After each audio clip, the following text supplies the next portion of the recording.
ایک international documentary بن رہی ہے اور انہی کی جانب سے ہمیں یہ سوالات موصول ہوئے ہیں، ان کے بارے میں بھی ہم آپ سے جاننا چاہیں گے۔ آغاز کرتے ہیں، یہ پوچھتے ہیں کہ اسلام کی جو تاریخ ہے اس میں ختنے کی کیا حیثیت ہے، اس کی وجہ کیا ہے، اس کا سبب کیا ہے؟ اللہ تعالیٰ نے یہ ختنے کو تو بطور سنت آگے رسالت محمد صلی اللہ علیہ وسلم کے ذریعے جاری فرمایا ہے، اس کی حکمت کیا ہے؟ میں تو بہت دفعہ یہ عرض کر چکا ہوں کہ اگر آپ اسلام کے محتویات کا مطالعہ کریں، یعنی اس کے کانٹینٹ کو دیکھیں، اسلام ظاہر ہے کہ ایک نظریہ ہے، اس کے کچھ عقائد ہیں، اس کے کچھ اعمال ہیں، تو اس سے جو اس کے محتویات، مشمولات یا اس کا کانٹینٹ بنتا ہے، اگر آپ اس کا مطالعہ کریں تو آپ انہیں 4 ہی عنوانات کے تحت بیان کر سکتے ہیں۔ ان میں سے ایک بڑا عنوان عبادات کا ہے، اس کے بعد تطہیر بدن ہے، پھر تطہیر خورونوش اور پھر تطہیر اخلاق۔ سارے دین کو، ساری شریعت کو آپ ان عنوانات کے تحت بیان کر سکتے ہیں۔ تو تطہیر بدن میں احکام دیے گئے ہیں، یعنی ہمارا دین چونکہ اپنا نصب العین یہی بتاتا ہے کہ پاکیزگی حاصل کرنی ہے، تزکیہ حاصل کرنا ہے، تو تزکیے یا پاکیزگی کی ابتدا منتہا تو تطہیر اخلاق ہے، لیکن اس کی ابتدا کہاں سے ہوگی؟ تطہیر بدن سے ہوگی، بدن کی پاکیزگی۔ تو اس کے لیے بہت سی ہدایات دی گئی ہیں، بہت سے رسوم قائم کیے گئے ہیں۔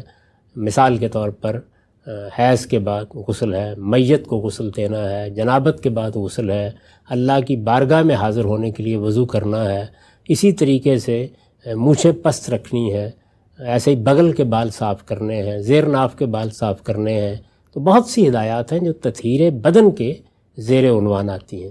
تو یہ بھی اسی ذیل کی چیز ہے، یعنی اس کا چونکہ اندیشہ ہوتا ہے کہ اگر ایسا نہیں کیا جائے گا تو اس سے کچھ غلاظت جمع ہو جائے گی، جس کو بار بار نکالنا یہ آسان نہیں ہوگا، اور آپ کو اللہ کی بارگاہ میں جانا ہے، آپ کو 5 وقت اس کی بارگاہ میں پیش ہونا ہے۔ تو ہم تطہیر کے معاملے میں بہت حساس ہیں، یہ ہمارے دین کا اہم ترین جزو ہے۔ آپ نے دیکھا ہوگا کہ ہمارے ہاں جو فقہ کی کتابیں، حدیث کی کتابیں ہیں، وہ زیادہ تر کتاب الطہارہ سے شروع ہوتی ہیں، یعنی اس میں یہ بتایا جاتا ہے کہ آپ کو بدن کی طہارت حاصل کرنے کے لیے یا اللہ کی بارگاہ میں حاضر ہونے کے لیے کن کن چیزوں کا اہتمام کرنا ہے۔ تو یہ جس طریقے سے مونچھیں پس رکھنے کے لیے کہا ہے، وہ باطن کے لحاظ سے بھی تطہیر ہے، ظاہر کے لحاظ سے بھی تطہیر ہے۔ اسی طریقے سے بغل کے بال صاف کرنے کے لیے کہا ہے، ظاہر ہے کہ اس سے مقصود بھی تطہیر ہی ہے۔ ایسے ہی میں نے بعض دوسری چیزوں کا حوالہ دیا، تو وہی چیز ہے، اسی کو سامنے رکھ کر یہ ختنے بھی ایک سنت کے طور پر جاری کیے گئے ہیں۔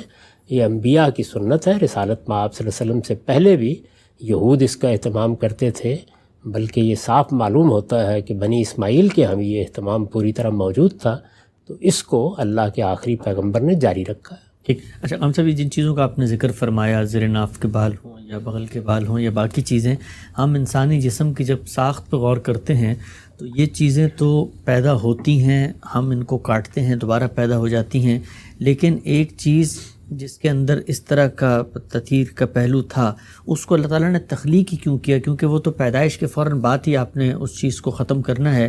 تو یہ بات سمجھ میں نہیں آتی کہ بال تو چلیں اگتے ہیں، مونچھیں آپ نے رکھنی بھی ہیں، آپ نے ان کو بڑھنے سے روکنا ہے، لیکن یہاں پر تو معاملہ یہ ہوتا ہے کہ ایک زائد کھال اللہ تعالیٰ نے پیدا کر دی ہے، تو یہ کوئی معاملہ سمجھ میں نہیں آتا۔ اگر کوئی اس طرح کا پہلو تھا تو یہ تخلیق کے موقع پہ اللہ تعالیٰ اس کو ختم کر دے۔ یہ سائنس کا موضوع ہے، یعنی اس پہ غور کرنا چاہیے کہ بال ہی کیوں اگائے ہیں؟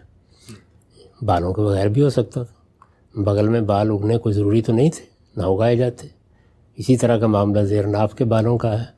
تو یہ دین کا موضوع نہیں ہے، یہ سوچیں، غور کریں، جاننے کی کوشش کریں۔ اللہ نے کسی چیز کو بنایا ہے اور اس میں کسی چیز کو وقتی طور پر رکھا ہے، یا ہمیں پابند کیا ہے کہ ہم اس کو کاٹیں اور صاف کریں، تو اس کا ایک تو سائنسی پہلو ہے، کیوں اگا دی یہ بال، کیوں آخر جلد اس طریقے سے بنا دی، تو یہ سائنس کا موضوع ہے۔ ہم جو بات کہتے ہیں وہ یہ ہے کہ جو کچھ انسان بنا دیا گیا ہے اس پر لازم کیا گیا ہے وہ تطہیر اختیار کرے، اور اللہ تعالیٰ کا قانون جو دنیا میں جاری ہے وہ یہی ہے کہ ایسا تو نہیں ہے کہ ہم نہا دھو کے پیدا ہوتے ہیں اور پھر نہائے دھوئے رہتے ہیں اور یک بہ یک کہیں سے پانی اترتا ہے اور ایسا ہوتا ہے، نہیں، ہم شعوری سطح پر طہارت حاصل کرتے ہیں۔ تو یہ شعوری طہارت ہے جو بال کاٹ کے حاصل ہوتی ہے، جو آپ مونچھوں کو پس رکھتے ہیں تو حاصل ہوتی ہے، بال صاف کرتے ہیں تو حاصل ہوتی ہے، نہاتے ہیں تو حاصل ہوتی ہے۔ یہ سارے کام بھی شعوری طور پر کیے جاتے ہیں، یہ کام بھی اسی طریقے سے کیا جاتا ہے۔ ٹھیک۔ تو باقی یہ کہ اللہ نے کسی موقع کے اوپر کسی چیز کو رکھا اور پھر ایک موقع پر کہا کہ اس کو کاٹ دیا جائے، تو یہ شعوری احساس کے ساتھ کاٹنا بجائے خود تطہیر کا پیغام دیتا ہے، تو وہ تو ہمیں حاصل کرنا ہے۔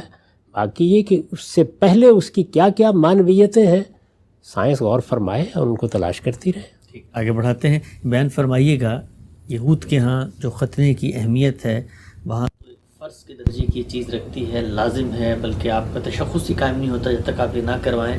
مسلمانوں کے ہاں اس حکم کی نوعیت کیا ہے؟ فرض ہے، استحباب کا ہے، چوائس ہے، کر لیں نہ کریں، لیکن لازم واجب؟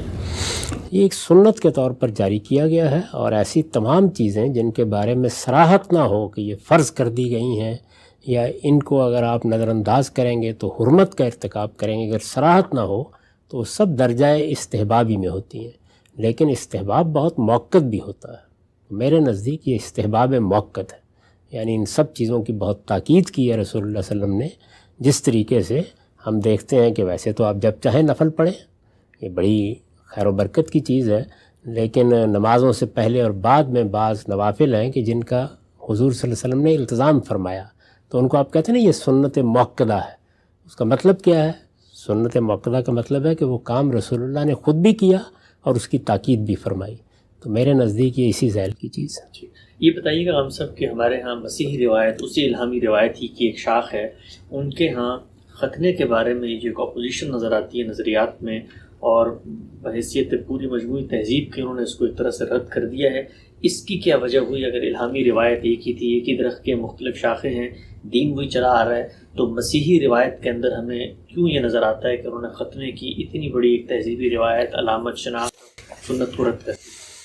اس کی تاریخ تو خود انہوں نے بہت اچھے طریقے سے بیان کر دی ہے۔ اگر آپ بائبل کی کتاب اعمال کو پڑھیں تو اس میں اس کی پوری تاریخ آپ کے سامنے آ جاتی ہے کہ جب سینٹ پال کے زمانے میں دعوت پیش کی گئی تو شروع میں تو یہ لوگ چونکہ اسرائیلی روایت سے تعلق رکھتے تھے اور انہیں معلوم تھا کہ خود سیدنا مسیح اس شریعت کے پابند ہیں جو تورات میں نازل ہوئی ہے یا یہود کے ہاں رائج ہے، اور یہ لوگ بھی اس شریعت کی پابندی کرتے تھے، لیکن جب غیر قوموں کو انہوں نے جا کے دعوت دی تو وہاں پر ایک غلطی ہوئی، اور وہ غلطی یہ تھی کہ بجائے اس کے کہ جو لوگ اب پیدا ہوں گے ان کے لیے ختنے کا حکم سنایا جائے یا اس کی ہدایت کی جائے، بڑے لوگوں کے بارے میں بھی بعض لوگوں نے یہ تشدد برتا۔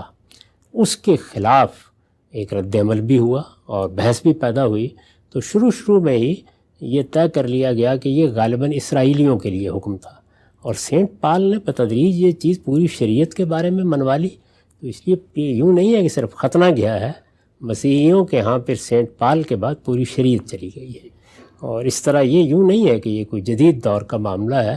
یہ کام تو سینٹ پال بہت عرصہ پہلے سیدنا مسیح کے فوراً بعد ہی کر چکے ہیں، اور اس کے بعد جو مسیحیت سامنے آئی اس میں شریعت کو بالکل دین کا حصہ نہیں بنایا گیا، اس کو الگ کر دیا گیا۔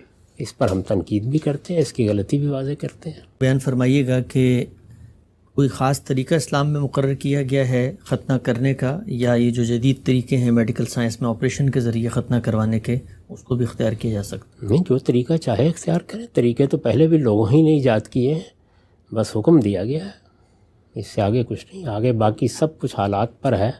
اب ڈاکٹر حضرات کر لیتے ہیں، پہلے جراح کرتے تھے، ہمارے ہاں تو عام طور پر جو لوگ بال کاٹنے آتے تھے وہی یہ کام بھی کیا کرتے تھے ہمارے دیہات میں۔